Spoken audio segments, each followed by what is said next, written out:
하나님은 살아계십니다. 하나님을 기대합니다. 하나님은 하실 수 있는 줄 믿습니다. 어느 중학교의 음악 선생님이 부임을 했습니다. 학교에 밴드부를 조직을 하고 그리고 여러 악기의 소리를 내도록 맞추면서 한참 연습을 하고 있었습니다. 음악에 문외한 교장 선생님이 아이들이 밴드를 잘 하는 것을 보고 마음 가운데 연주회를 한번 해도 좋겠다. 그래서 연주회 날짜를 정했습니다. 우리 관악대 모든 학생들은 교장 선생님이 날짜를 정해버려서 당황스러웠습니다. 열심히 준비는 하는데 마침내 연주회를 하는 그런 날에 교사는 긴장하는 학생들을 보고 이야기를 했습니다. 자신 없는 사람은 연주를 하는 척만 해라. 그리고 이야기를 했습니다. 얼마 후에 교사가 지휘를 하려고 앞에 서서 아이들에게 지휘를 하기 시작했는데 놀랍게도 아무도 소리를 안 냈습니다. 왜냐하면 선생님이 못하면 자신 없거든. 그냥 하는 척만 해라. 그랬더니 아무도 소리를 안 낸 거죠. 척하는 사람은 수백 명이 있어도 음악을 만들어낼 수는 없습니다. 하나님의 교회도 척하는 사람들이 아무리 많아도 하나님의 교회는 제대로 움직여질 수가 없습니다. 교회는 뭐냐? 그렇게 이야기하면 교회는 구원받은 하나님의 백성들로 이루어진 신앙 공동체가 바로 교회입니다. 일꾼은 뭐냐? 이렇게 이야기할 때 주님의 명령을 수행하는 사람 또는 시중 드는 하인, 청지기 이 사람들을 일꾼 그렇게 이야기합니다. 그래서 사도 바울도 자기 자신에 대해서 그리스도의 일꾼된 나 바울은 이렇게 자신을 일꾼이라고 말합니다. 교회의 일꾼 되었다는 것은 하나님의 교회를 위해서 그리스도께서 핏값으로 사신 교회를 위해서 자기 자신을 드리고 헌신한 사람을 일꾼이라고 합니다. 즉 예수 그리스도의 피로 말미암아 구속 곧 죄사함을 받고 하나님의 자녀가 되고 그리고 교회 되어진 사람이 예수 그리스도의 몸된 교회의 지체된 사람이 그리스도의 몸된 교회를 세우는 지체로서의 역할을 감당하는 사람, 그 사람을 우리는 일꾼 그렇게 이야기합니다. 그러게 교회 일꾼된 사람들은 영적 자부심이 있어야 됩니다. 하나님께서 내게 맡겨주신 일들에 대해서 책임감을 가지고 충성스럽게 일을 해야 됩니다. 일꾼된 사람들은 하나님 앞에서 최선을 다해서 하나님 앞에 부끄러울 것 없는 일꾼으로 자신을 세우기에 열심을 내야 됩니다. 그뿐만 아니라 하나님의 일꾼된 사람들은 하나님이 세상을 이처럼 사랑하사 하고 말씀하신 것처럼 하나님이 사랑하신 세상을 변화시키는 사람, 하나님께서 주신 사명으로 세상을 변화시키는 사명자, 이 사람이 바로 그리스도의 일꾼된 사람들입니다. 그러기에 그리스도의 일꾼된 사람들은 마음 가운데 오늘 성경 본문에 나타나는 것처럼 내가 교회 일꾼된 것은 이렇게 말하는 것처럼 교회 일꾼이 어떻게 되었는지를 분명하게 다시 인식하는 마음이 필요합니다. 25절 말씀 보니까 내가 교회 일꾼된 것은 하나님이 너희를 위하여 내게 주신 직분을 따라 하나님의 말씀을 이루려 하심이라. 하나님께서 내게 주신 직분, 성경은 그렇게 말씀합니다. 하나님의 말씀을 이루려고 하나님께서 하셨다. 그 이야기는 교회 일꾼 되었다는 것은 하나님이 나를 부르시고 하나님이 나를 세우셨다는 겁니다. 하나님이 자기의 일을 위해서 일을 시키려고 우리를 부르시고 세우셨으니 우리의 소속은 어디냐?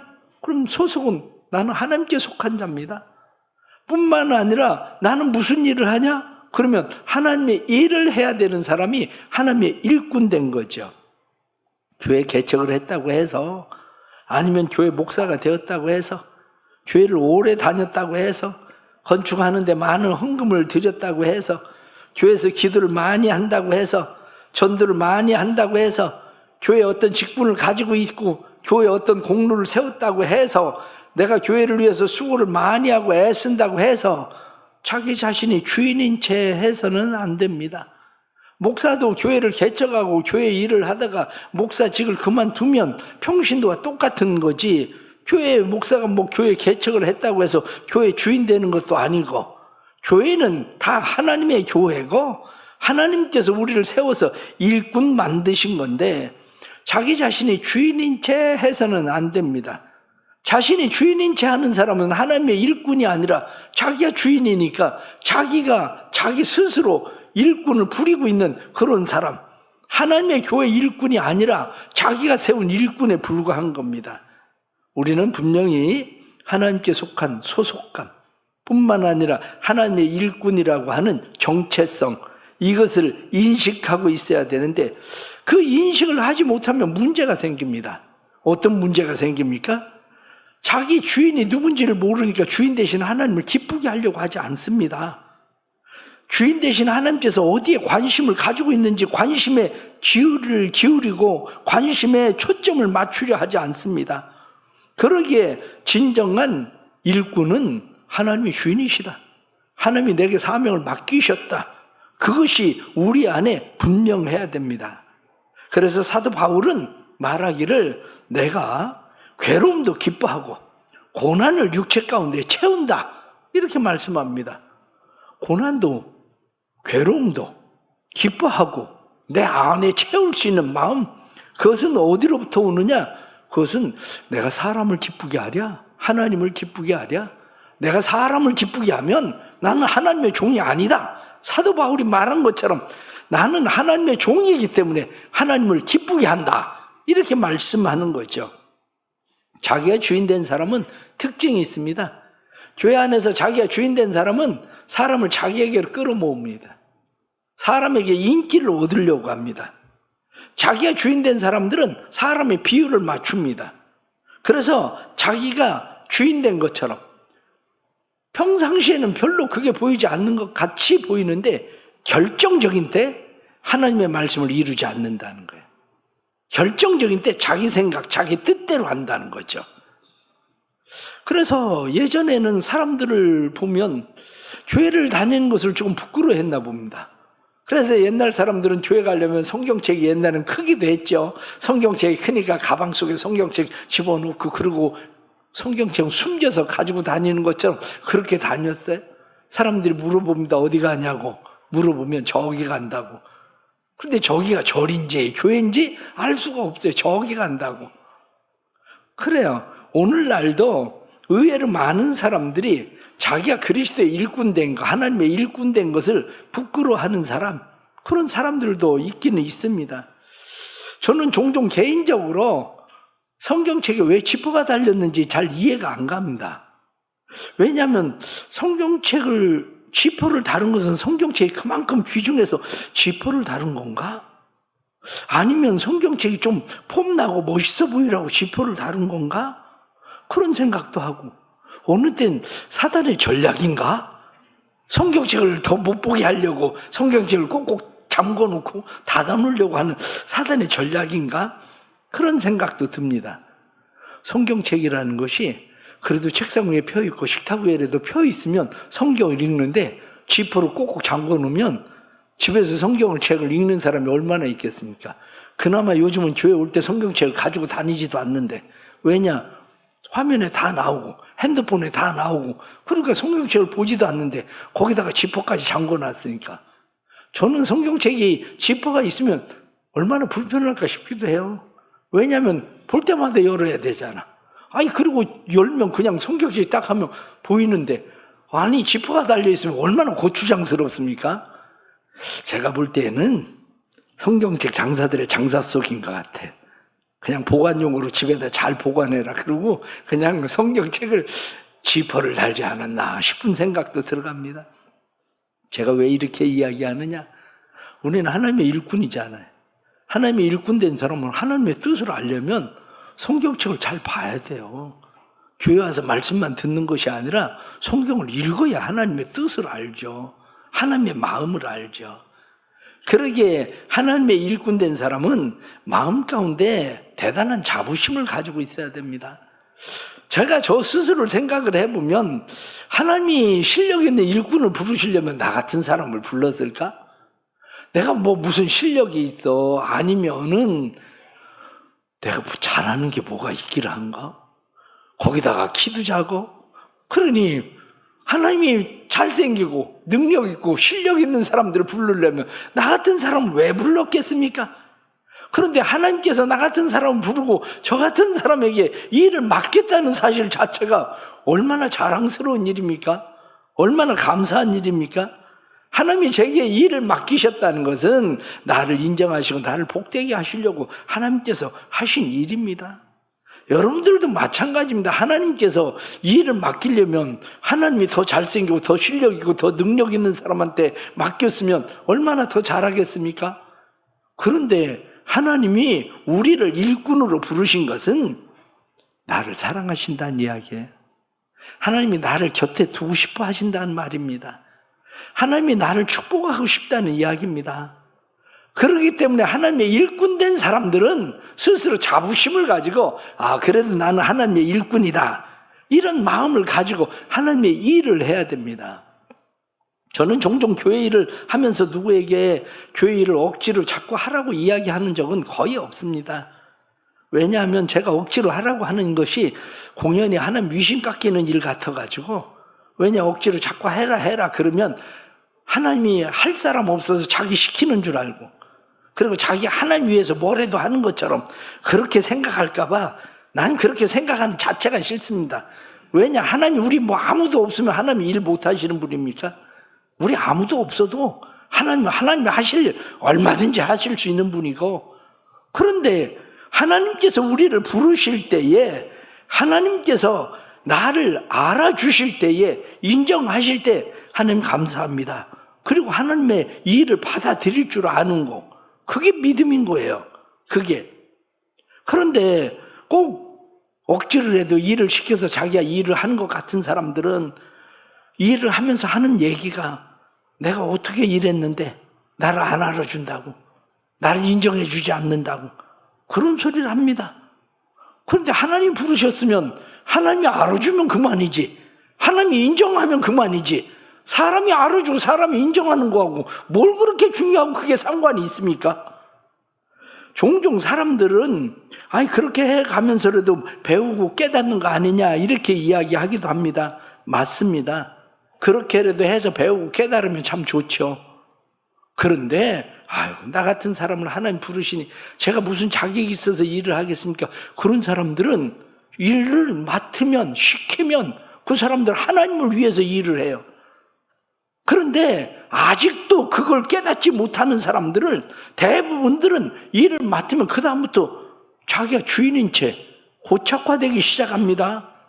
그런 사람들은 자기 중심적, 교회에 서서히 주인이 되어갑니다. 어느 성도가 정년퇴직을 하면서 교회 피아노를 보니까 피아노가 낡았습니다. 피아노가 낡았는데 정년퇴직을 하면서 퇴직금을 받은 것이 있는데 교회 그런데 피아노를 하나 해놔야 되겠다, 그런 마음이 생겨서 목사님에게, 목사님 제가 피아노 하나 바꾸면 좋겠습니다, 본당에 피아노를 바꾸겠습니다, 그리고 이야기를 했습니다. 그런데 그 사용하던 피아노 처리에 문제가 생겼습니다. 왜냐하면 은퇴하신 권사님이 권사 될 때의 기념으로 피아노를 해놓은 건데, 그래서 그 권사님에게 물어봐야 될 것 같아요. 권사님에게, 권사님 직분 받으면서 교회 피아노를 해놓으셨는데 교회 그 피아노 권사님 바치신 거죠? 그랬더니 권사님이 맞습니다, 목사님 제가 바친 겁니다. 그래서 이야기하기를 글쎄 어떤 분이 퇴직을 하면서 퇴직금도 받은 게 있고 그래서 교회 피아노를 바꾸고 싶어 하신다, 그걸로 바꿔도 되겠냐? 그러고 물었습니다. 그랬더니 한참 말이 없어요. 말이 없더니 얼마 후에 대답을 하신데, 목사님 안 됩니다, 절대 그럴 수 없습니다, 제가 그게 얼마나 눈물로 기도하고 드린 건데, 그리고 이야기를 하셔요. 그거 치우면 안 됩니다, 제 눈에 흙이 들어가기 전에는 안 됩니다. 그리고 얘기를 한 거예요.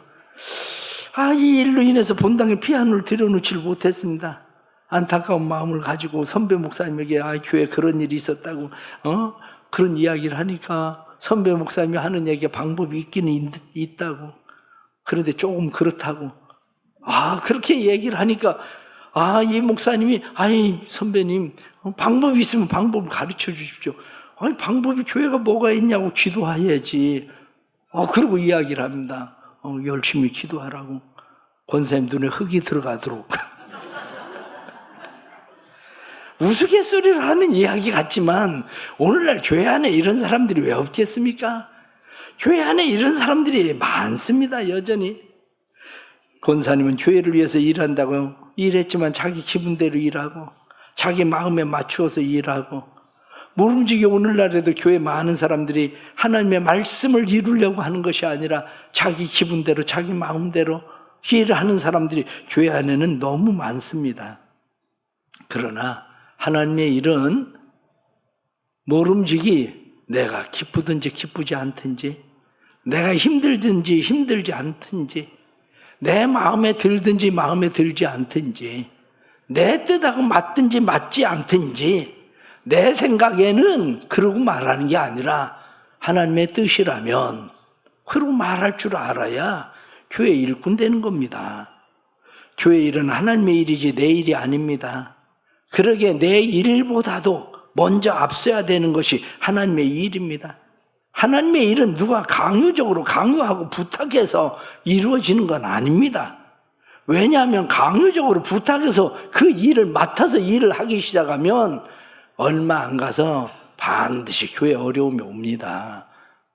그런 사람들은 그 일에 대해서 자신이 깨닫는 사람들이 아니기 때문에 자신이 하나님을 위해서 무엇을 하는 사람인 것처럼 행세를 하기 때문에 교회가 어려워지기 시작하는 겁니다. 그런데 그렇게 되면 결국엔 자기 신앙 성장도 안 되고 자기 손해만 보고 다른 사람들도 힘들게 하고 그런 일들이 되는 경우를 우리는 허다하게 많이 봅니다. 그래서 교회는 철저하게 하나님이 내게 주신 일이고 하나님의 일을 위하여 하나님께서 맡기신 일이라는 자부심을 가지고 내가 하나님의 일꾼이라는 정체성을 가지고 일하는 사람, 그 사람이 바로 교회 직분을 맡아서 일하는 사람들입니다. 그렇다고 해서 깨닫기 전에는 일을 시키면 안 되는 것인가? 그렇게 생각할 수도 있습니다. 그러나 28절 말씀 보니까 우리가 그를 전파하여 각 사람을 권하고 모든 지혜로 각 사람을 가르침은 각 사람을 그리스도 안에서 완전한 자로 세우려 하심이라. 그렇게 되어 있습니다. 권하고 가르치고 세우는 것, 그것이 우리가 해야 되는 일입니다. 권하고 가르치고 세우는 것은 어떤 사람이 하는 거냐면 소망을 가지고 우리의 소망이신 예수 그리스도의 영광을 위하여 그리스도를 닮아간 사람, 바로 그리스도 안에서 죽은 사람들입니다. 오늘날 사람들이 세상의 리더십과 교회 리더십을 잘못 착각하고 있습니다. 세상의 리더십은 사람들을 많이 모아서 잘 끌고 가는 게 세상의 리더십입니다. 그런데 교회 리더십은 그게 아닙니다.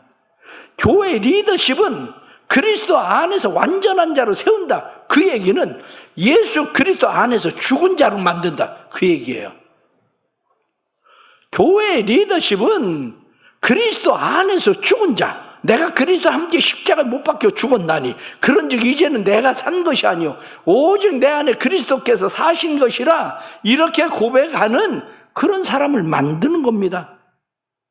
세상의 리더십은 자존심 세워주고 명예 세워주고 체면 세워주고 사람 띄워주고 자존감도 세워주고 비유 맞추고 그렇게 해서 어떻게든지 사람들이 끌려오게 만들면 되는 거, 그게 세상의 리더십입니다.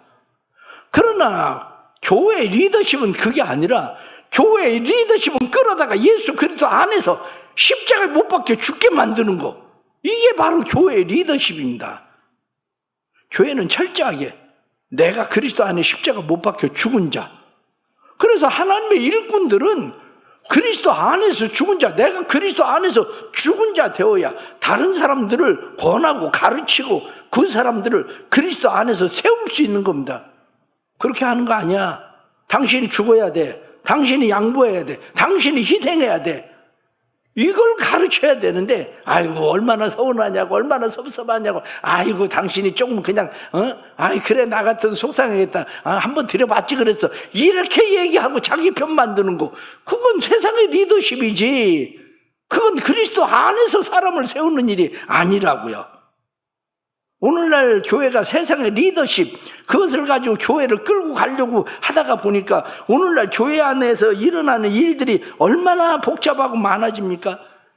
교회 목회자가 바뀔 때마다 주도권 싸움을 하느라고 교회가 얼마나 치열하게 싸움을 하는지, 대형교회 목사들의 인성이 어떠하든지 상관할 것 없이 꽁장게 매다 그런 식으로 교인들만 많이 긁어 모으면, 불리면 유명한 목사, 훌륭한 목사처럼 취급을 받는 그러한 일들, 교회 재정이 부족하지 않게 헌금 많이 낼 수 있도록 만들면, 그러면 능력 있는 목사, 이게 세상의 리더십이지, 그건 교회 일꾼을 세우는 일이 아닙니다. 심지어는 제가 알고 있는 대형교회, 우리 교회보다는 10배는 큰 교회인데 주일 예배가 끝나고 저녁에 당회를 하면 당회가 새벽 2시까지 한대요. 어느 땐 새벽 2시까지 하다가 그것도 안 돼서 당회하다가 새벽 예배를 간대요. 도대체 교회가 큰 교회라고 해서 할 일이 얼마나 많으면, 상의할 일이 얼마나 많으면, 그런데 그렇게 하는 사람들이 누구냐면 정년퇴직하고 할 일 없는 장로들 몇 사람이 그냥 교회 당회를 끌고 가는데 계속 얘기하고 또 얘기하고, 이런 일들이 실제로 벌어집니다. 실제로 어떤 교회는 장로님이 목사한테 전화해서 아무개 목사 이렇게 해가지고 장사 되겠어? 아니 교회가 무슨 장사꾼입니까? 시장입니까? 그러는 교회도 있어요. 누가 주인인데 교회 주인이 누군지도 구분이 안 가는 그러한 사람들이 교회 주인이 되어서, 그렇다고 해서 그 사람들이 직분자들로서 교회 10년 됐다고 해서 전도 한 명을 합니까? 아니면 10년 동안 11조로 5만 원씩 10년 동안 하는 사람들인데 누가 교회 주인인지를 모르는 세상, 이런 교회가 돼버리고 있다는 게 안타까운 일이죠. 그렇기 때문에 하나님의 일꾼들은 그냥 억지로 아무나 시키면 안 됩니다. 교회 안에 억지로 아무나 일을 하다가 그냥 그런 일꾼 되는 것 같으면 본인 스스로 내가 뭔가 잘못했구나, 그리스도 안에서 죽어야 되는데, 그리고 자기를 죽이려고 해야 됩니다. 교회 일꾼은 교회 안에서 예수 그리스도의 십자가의 죽음을 맛본 사람, 그 사람들이 교회 일꾼 되어야 하나님의 은혜 감사함으로 하나님을 나의 주인으로 모시기 때문에 고난도 괴로움도 수고도 모든 것을 자기 안에 채우려고 하는 그러한 헌신의 마음을 가지고 하나님 앞에 은혜로 감사함으로 할 수 있는 사람들이 되는 겁니다. 결국 땅에 소망을 두고 사는 사람들이 다른 사람을 세울 수가 없습니다. 하늘에 소망을 두고 사는 사람, 하늘에 소망을 두고 오늘 성경 본문에 나타난 말씀처럼 우리의 소망이신 예수 그리스도, 그분을 우리 안에 모시고 소망, 영광의 소망, 이렇게 말씀한 것처럼 그분을 섬기고 있다는 자체가 우리에게 영광인 것을 생각하는 사람들이 필요한 겁니다. 결국 하나님의 이런 영광의 소망이신 그리스도를 간직한 교회 일꾼들, 충성된 사람들, 그들을 통해서 하나님의 일이 세워지는 겁니다. 괴로움과 수고의 일을 기쁨으로 하는 사람, 예수 그리스도를 전파하고 예수 그리스도 안에서 그 영광의 풍성함을 누릴 줄 아는 사람, 이런 사람들이 그리스도의 사람들로 세워지는 겁니다. 교회에는 세 부류의 사람들이 있습니다. 교회를 다니기만 하는 사람, 예수를 만났다고 말만 하는 사람, 예수님과 함께 십자가에 죽고 예수를 바로 따르는 사람, 예수를 바로 믿고 바로 따르는 사람, 그 사람들은 사람에게 평가를 받으려고 하는 것이 아니라 하나님의 평가에 대해서 최선을 다하려고 합니다. 사람들이 어떻게 평가하든지 그 평가에 귀 기울이고 그 평가를 따라가는 것이 아니라 오늘 성경 본문에 나타난 말씀처럼 성령의 능력으로 역사하시는 일을 따라서 힘쓰고 애쓰는 사람, 자신의 생각이 아니라 하나님의 역사가 나타날 때까지 고난 중에 있을지라도 그 영광을 위하여 달려가는 사람, 그 사람이 바로 하나님의 일꾼 되는 사람들입니다. 우리 사랑하는 성도들에게 이 하나님의 은혜가 있기를 축복합니다. 그래서 29절 말씀 보니까 이를 위하여 나도 내 속에서 능력으로 역사하시는 이의 역사를 따라 힘을 다하여 수고하노라. 그렇습니다. 우리 안에 능력으로 역사하시는 성령님. 우리가 왜 기도합니까? 기도하는 것은 내 힘으로 하려고 하는 것이 아니라, 억지로 하려고 하는 것이 아니라 내 안에 역사하시는 성령님을 따라서 하려고 하는 것이기 때문입니다. 에베소서 3장 7절 말씀에는 이 복음을 위하여 그의 능력이 역사하는 대로 내게 주신 하나님의 은혜의 선물을 따라 내가 일꾼이 되었노라. 일꾼이 된 것은 하나님의 은혜의 선물입니다. 하나님의 은혜의 선물이라고 하는 것은 어떤 사람은 이 하나님의 은혜의 선물을 부담스러워하는 사람도 있고 귀찮은 일로 여기는 사람도 있지만, 은혜의 선물이 무엇인가를 바로 아는 사람들은 하나님의 신임, 하나님의 기대, 하나님의 은총, 하나님의 배려, 하나님의 한없는 영광과 특권으로 생각하고 그 일을 감당하는 사람들이 되는 겁니다. 고린도전서 15장 58절 말씀에 그러므로 내 사랑하는 형제들아 견실하여 흔들리지 말고 항상 주의 일에 더욱더 힘쓰는 자가 되라. 너희 수고가 주 안에서 헛되지 않은 줄 알미라. 이렇게 말씀한 것처럼 우리가 주님 앞에서 행하는 수고는 결코 헛되지 않습니다. 세상에서 출세를 위해서 평생 높은 곳을 향해 달려가도 공허할 뿐입니다.